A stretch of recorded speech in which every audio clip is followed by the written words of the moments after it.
coming out today. It's really hard to believe that it's November the 1st. Basketball's less than 5 days away, and another season's here. It's amazing how fast it's gone by. Going on year 12, the growth of our program, the growth of our media day. I mean, it's outstanding. And, I just want to thank our players, because at the end of the day, if it wasn't for them, you all aren't going to be here. They come out, they compete, they play. They're the ones that get the results. And I just appreciate you all coming today to learn more about our program, our players. And, I hope you'll be as excited about this upcoming season as we are. So any questions, please? Coach, the departure of Myisha Hines-Allen left a hole in the starting lineup. Do you have any set replacement for her in the starting five? No. You know what? We are still right now at a stage. We've got 5 days before our first game, and I can honestly tell you I'm not exactly sure who I'm going to go with. We have had some great practices. We have, I'd say 7 or 8 that could easily start for a lot of programs. And right now, I think it's going to end up turning into a situation of who we're playing, what our matchups are going to look like, determining on who I might start. If we play a team that's got some bigs, then we might have to go 2 bigs. If we've got a team that's playing 4 guards, we can start 4 guards. Because I've got a group of young women that want to win. It's not necessarily all about, do I get a start? It's about it, are they going to get a chance to contribute when it matters? And I really feel confident that all of them are. Coach, you're starting out the season going from shore to shore, basically on the road before you come home. Talk about the challenges of traveling all that much to start. With them pushing the start date back a few days, it used to be the 9th, and now we're allowed to go on the 6th. So it's actually given us a little bit of opportunity to make travel easier. So we had originally been planning to play a Christmas event before Christmas down in Vegas, and the event ended up being canceled back in the end of April, 1st of May, which for scheduling is a disaster. So then I've got to start scrambling. Western needed a game, Chattanooga needed a game, Boise needed a game, but unfortunately they all needed home games. And it just worked out that now starting on the 6th, we're going to open up at Western, head down there to Chattanooga on the 9th. Then we've got about a week off because we play Friday, then we don't play till the following Monday at Boise. And then we were able to get into a Thanksgiving tournament in Vegas. So we'll go from Boise straight down to Vegas. So, I mean, it's one of those, sure, we're on the road for 5 straight games. First 3 are true road games. Then we'll have 2 games on neutral sites. And then we're back home. So let's get it out of the way. We'll find out a lot about our team, and which I think is a good thing. I've always said it. People question me, like, why do you want to go to Western Kentucky and play? They're a really good program. They're very well coached. They've got good players. There's a chance you're going to lose. Chattanooga's the same way. Boise is a NCAA tournament team from last year.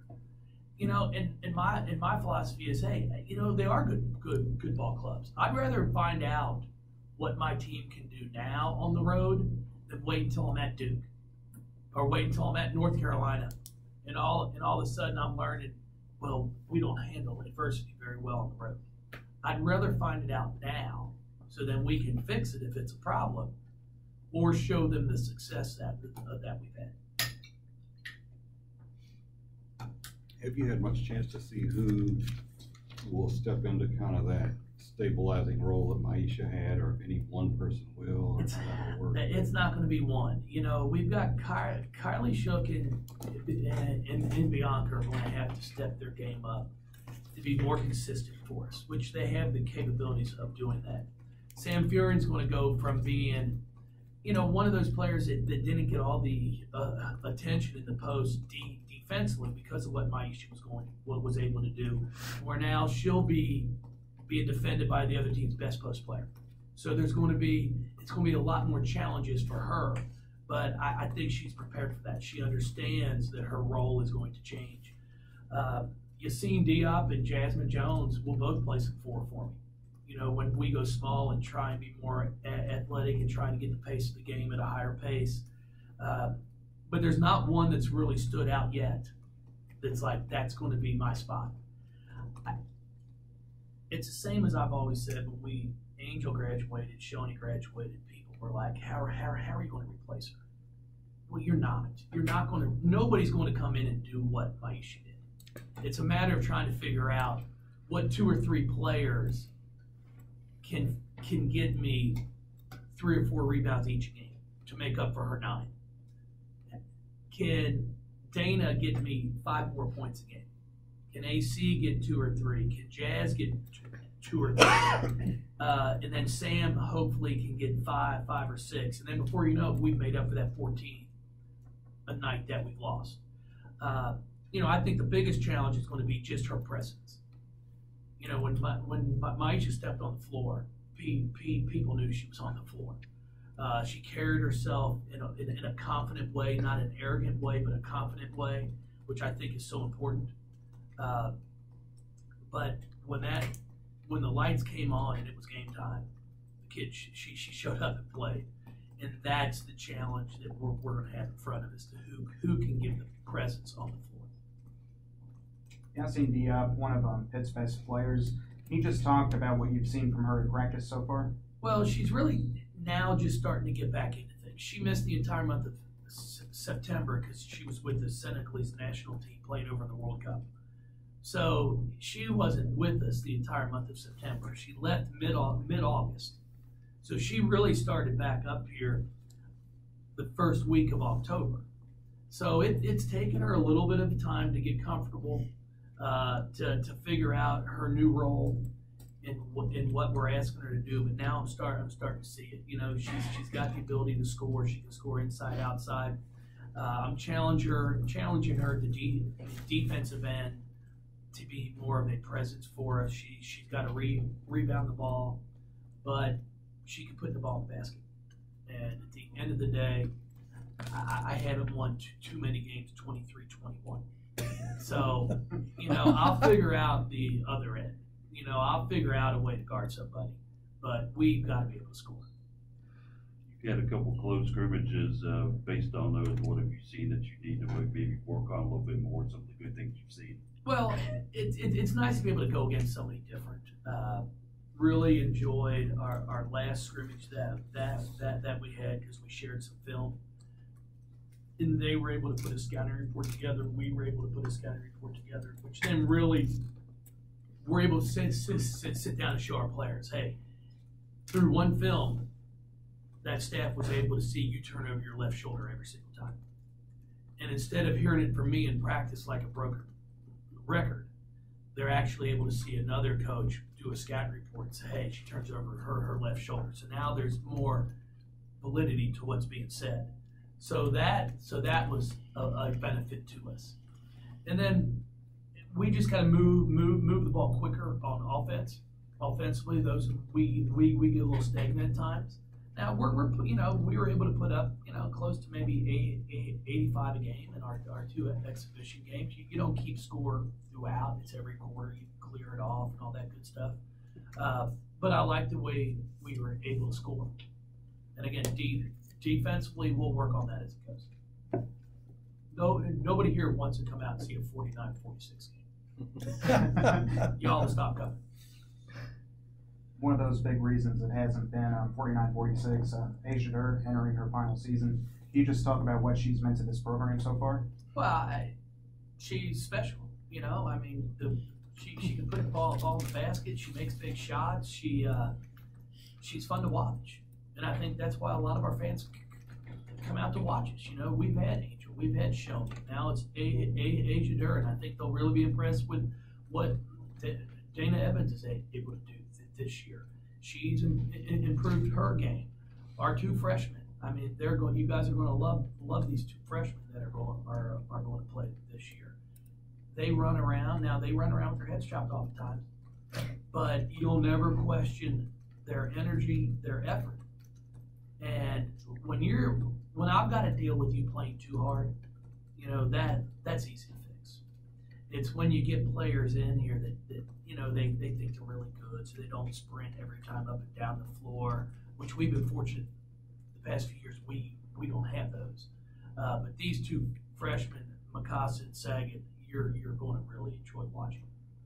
You mentioned how much the program has grown over the last 10 or 13 years. What are the next few steps? What growth is there that you're looking for now? Well, I mean, it's to win that last game. I mean, you know, our ultimate goal is to win a national championship here. I mean, there's no question about it. We've got to keep doing it on the recruiting end, because at the end of the day, good players help win. I mean, it's not a secret. But you're not always going to just base your entire year. Like, I'm not going to base last year by the fact that we lost in overtime at the semis that it was a bad year. No, it was a remarkable year. But our ultimate goal is to win that last ball game. And, you know, I talked with Steph about it the other day. Steph Norman, you know, we've been together all 12 years. Adrian Johnson also. And to think that we're sitting here now saying that, you know, the last bid for us is to try and finish it and win national championships is quite amazing. You know, when we get the job, Tom's goal for us was to get to a Sweet 16. It was like, God, if you can just sustain a program and get us to the Sweet 16 and maybe an Elite 8, that would be great. Well, now, you know, we could beat the Sweet 16. It's a terrible year by people.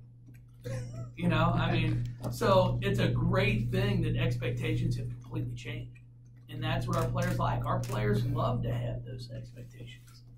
But it's one game at a time. We know that. It's one practice at a time. I mean, we're trying to get better every single day. We're trying to win the day, as they say. We've won some and we've lost some. So now it's a matter of just continuing to keep the consistency there. If you talk about the freshmen, where do they kind of fit in the mix, or where have they been fitting in the mix right now? They are right in the mix.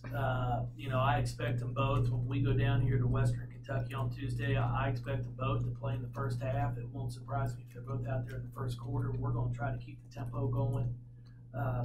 You know, but you've got to be able to perform. I mean, you know, that's pretty much what they all know. I mean, they're going to get a chance to play. Now, what you do with that is completely up to you. And that's one of the things that I'm really trying to talk to all the players about, is you're going to dictate what our lineup's going to be. It's my job to figure out what's the best bunch to start with, and then what's our best substitution pattern, what's going to mesh the best. Because the hard thing about it is, it's what I've learned the past 5 opportunities I've had to coach out at USA basketball, is it's not always the 12 best players that make a team. It's the 12 best players that are able to form the best team. So, you know, we've had situations here in the past. Tia Gibbs did not start a game for us, and she was by far could have started without a problem for us. But she was willing to come off the bench because she knew when she came in the game, she was a spark. And that's what you've got to figure out. You've got to find a group of players that at the end of the day, if I don't get to go out there and do my handshake, you know, and all that stuff, it's okay.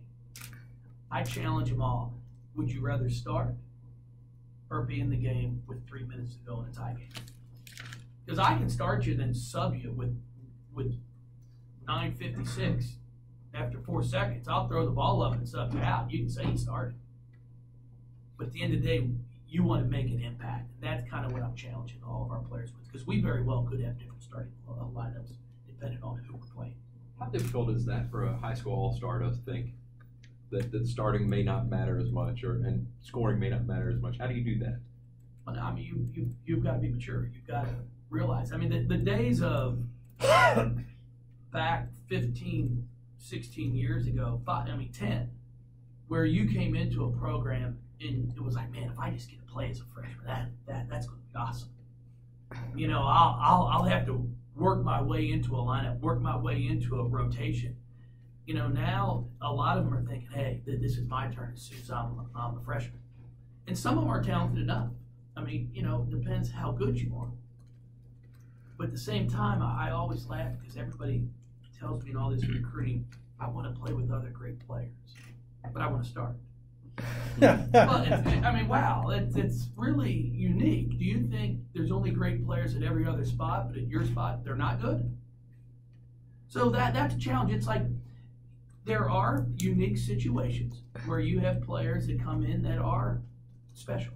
You know, your Asia Dirt, your Shoney Schimmels, you know, and those are the ones that come in here as a freshman and might beat somebody out, because we've had plenty of freshmen start through my 12 years here. And then I've had some that, like an Erica Carter, who played little minutes for her freshman year and has grown into a young woman who was our starting point guard on the Final Four team, because it was a process. And that's what I try to teach all these players. Everybody's journey's not the same. You know, I've had players that have come in here and started as freshmen and then peaked and never got any better. And then they got passed up. Then I've had players that come in here and they fight. Before you know it, they're the ones that are making your impact for you. Shantae Dyers of the world. You know, Asia Taylors. I mean, kids that came in here and just realized, hey, I got to work to get what I want. And then you do have your Shonies who were special. I mean, the kid was special. You know, I tell everybody, though, her first game her freshman year was Tennessee here, and she set a record for most turnovers by a freshman in the first game. She had 8. She was 1 for 8 from the three-point line, was like 3 of 15 from the field, but she learned, and that's the one thing that I take pride in, is like, I wasn't going to take her out, because I knew for her to be as good as she could, she had to learn from playing. She had to learn from, like, okay, this isn't high school anymore. I can't make that one-handed length of the court pass. And, you know, that same year we go up to Xavier and play at Xavier in the second round of the tournament, and Xavier's a 2 seed, and the kid drops 33. He goes 10 for 16 from the field. And I think part of that is because you come in and you learn, hey, I've got to grow. And that's one of the challenges when they come in as freshmen, is can you self-evaluate where you are.